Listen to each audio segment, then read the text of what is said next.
Bonjour et bienvenue sur mon jardin dans les Landes. Dans cette vidéo, je vais vous montrer l'évolution des Niwaki, voilà, comme chaque année. Tous les ans, je vous montre un petit peu le hêtre pourpre ici que je viens de tailler. Et puis de l'autre côté, je vous montrerai aussi le faux cyprès, le Chamaesyparis séparis, que je taille toujours en boule, en nuage un petit peu. Voilà. Et puis j'en profite également pour vous parler de ce livre, Bienvenue en Saint-Tropez. C'est de Anaëlle Théry aux éditions Terre Vivante.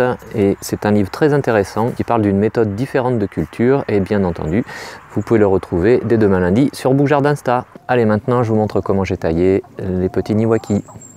Alors voilà ce que je viens de ramasser de la taille de mon Niwaki. Et voilà ce que ça donne. Alors il y a quand même quelques années maintenant et j'ai deux problèmes. Alors le premier problème, c'est que vous voyez, il y a certains nuages ou certaines boules qui sont grises, qui ont séché, et ça en fait c'est dû en partie dans un premier temps au fait que j'avais taillé il y a 2 ans, on était en 2022, j'avais taillé en juin, et l'été suivant il a fait une grosse sécheresse, une forte sécheresse, et les conifères dans la région ont assez souffert, et celui-ci notamment, je ne l'ai pas arrosé, donc il a souffert de cette sécheresse là. Donc ce qui fait que certaines boules, comme celle-ci par exemple, vous voyez là, enfin on les voit bien, en fait n'ont pas très bien résisté. Et en plus, je pense que c'est dû aussi à l'espèce ou au cultivar de cette plante. En fait c'est un faux cyprès, hein, c'est un Chamaesyparis piscifera boulevard, et je suis pas sûr qu'il supporte aussi bien la taille que ça. Ce qui fait que quand je fais une taille annuelle, voire parfois ça m'est arrivé d'en faire 2 dans l'année, ça le stresse un peu. Et voilà, donc je me retrouve avec des boules comme ça qui sont sèches, certainement. Alors pour l'instant je les conserve parce que j'ai bon espoir qu'elles reprennent. Il y a toujours un petit peu de vert, tant qu'il y a de la vie, il y a de l'espoir, comme on dit. Donc j'essaie de les conserver. Et puis la difficulté, en fait, quand on taille régulièrement, et notamment un Niwaki, c'est de revenir sur la taille précédente. Et donc sur des boules qui sont comme celle-ci, relativement denses et bien feuillues, il n'y a pas trop de problème. Mais vous voyez, j'aurais pu rentrer même un peu plus à l'intérieur pour revenir à la taille précédente.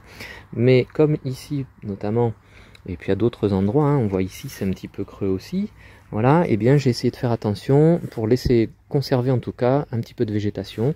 Ici c'est en train de repartir, donc voilà, j'ai bon espoir. Et voilà ce que ça donne pour cette année 2024, pour cet automne 2024. Voilà, le Niwaki taillé pour sa taille annuelle, et le voilà dans le sens opposé.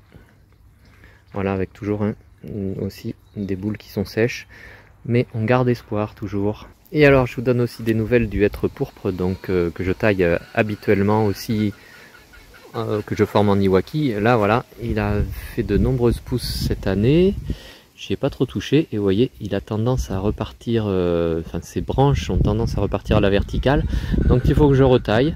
Donc je sais ce que je vais faire, l'opération là de taille, et je vous remontre ça après. Alors voilà, j'ai opéré une petite taille, voilà, je vous montre quelques petits systèmes pour maintenir les branches un peu plus à l'horizontale. Voilà, alors ça il faut que je le refasse, je verrai cet hiver. J'ai aussi un système, voilà, avec des petits piquets en fer qui arrivent à maintenir en essayant de ne pas blesser les branches pour pas laisser de traces.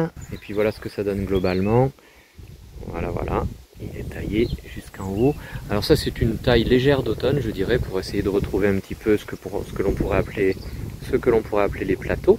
Et puis dans l'hiver, à la sortie de l'hiver, surtout je pense vers le mois de mars, j'opérerai une taille puisqu'il aura plus de feuilles, hein, il est marcescent, il aura perdu en grande partie ses feuilles à ce moment-là, et donc j'opérerai une taille un peu plus définitive, en tout cas un peu plus fine, pour réinstaller à nouveau les branches et peut-être les remettre en place avec des haubans.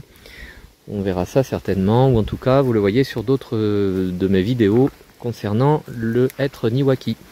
Et voilà ce que ça donne. Le voilà dans son intégralité.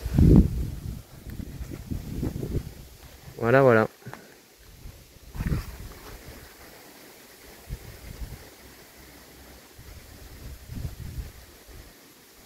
Si cette vidéo vous a plu, n'hésitez pas à liker comme d'habitude en mettant un petit pouce vers le haut. Si ce n'est pas déjà le cas, vous pouvez vous abonner. N'oubliez pas de cliquer sur la cloche des notifications pour recevoir les prochaines vidéos que je vais publier. Et puis je vous remercie d'être passé me voir, ça fait toujours plaisir. Et à bientôt sur mon jardin dans les Landes. Au revoir!